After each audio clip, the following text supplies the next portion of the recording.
Hello, welcome back to another video. If you're new here, this is the first in a series of me rebuilding my Mark II Golf and putting it on the road after 4 years.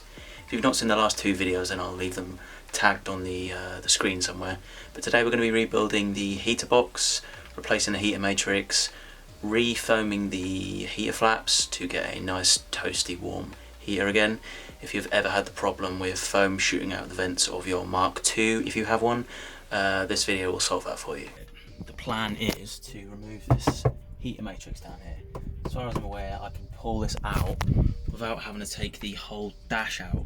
But the problem is I need to remove this heater panel here, but this is a US spec one, and I think I stupidly glued this in because it didn't fit the same as a Euro one, so that one's not going to be fun to remove. It's nothing quite like a pool on a hot day. Lovely.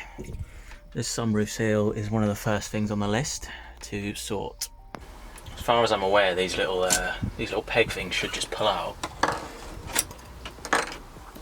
and then hopefully this panel isn't glued in, and it should just pull. But part of me remembers gluing something in.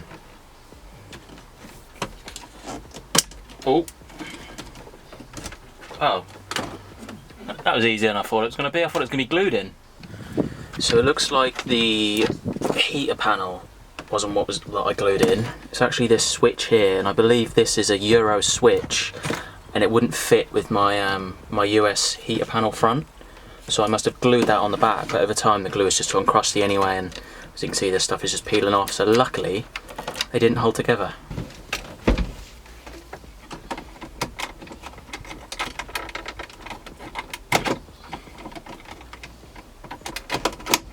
There we go, there's one out.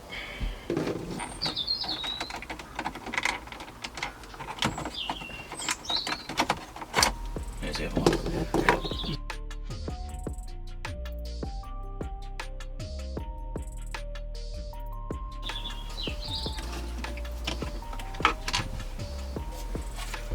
Not gonna lie, just struggled with this for about 15 minutes, and we've had one casualty of a broken clip. So if you're trying to do this yourself, yours might not be as hard, but that was not fun. In case of just two bottom clips down here that you're supposed to prise up, but the whole thing didn't want to budge after pushing those to the point that they broke, so I don't know what the problem there was.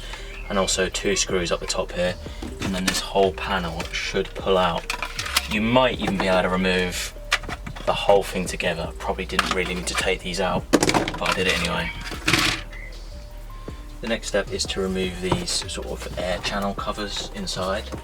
Once you've removed two little plastic screws that are very easy to get to either side of this panel down here, you should be able to slide the whole thing out if you maneuver it quickly.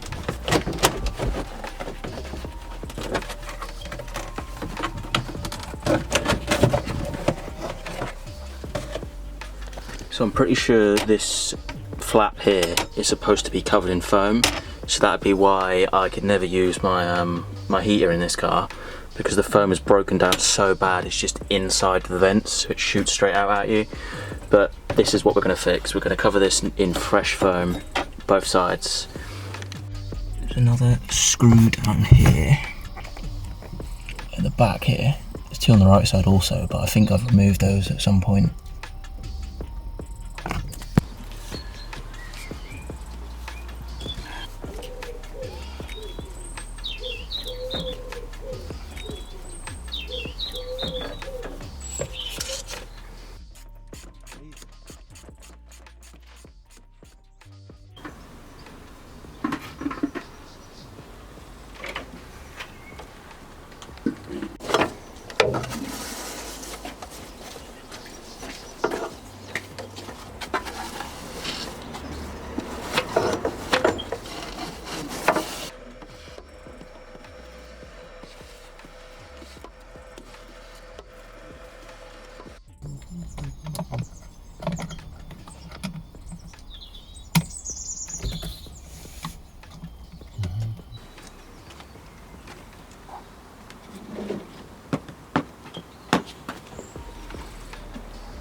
I don't know how well the camera's picking that up, but foam in here is just so brittle. It's just turning to dust as soon as you touch it.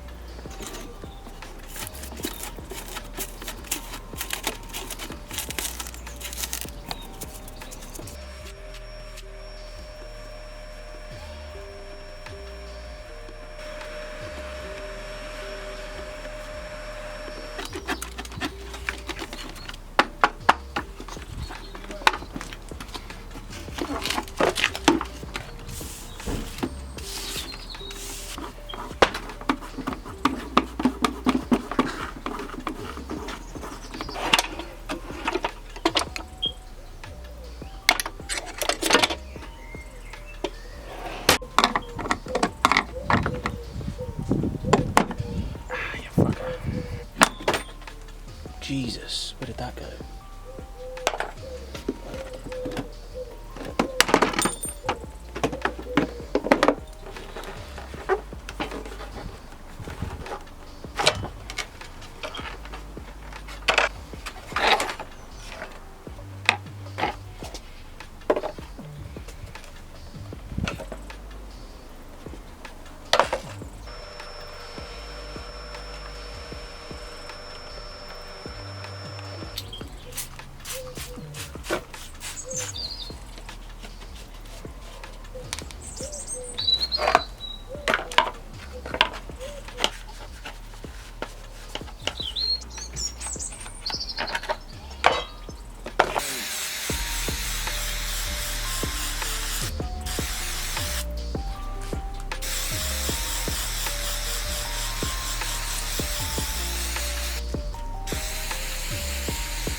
This particular heater matrix did come with a long strip of foam to run around the side of the matrix to stop it rattling in the box, but I've managed to lose it somehow, so I'm just using some leftover foam from the heater flaps, and they're sticky backed, so they should just they should work fine.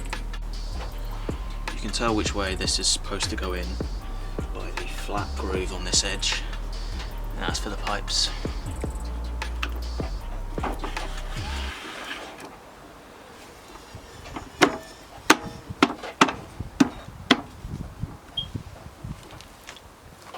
So that is it for the end of this video. Once you put the box back together again, it's literally just a case of reversing these steps. You might want to go one step further and maybe replace or rebuild your heater blower. I think you can get these for like £30 online, but I might just see if I can refurbish this one. As it works, it just squeaks a little bit.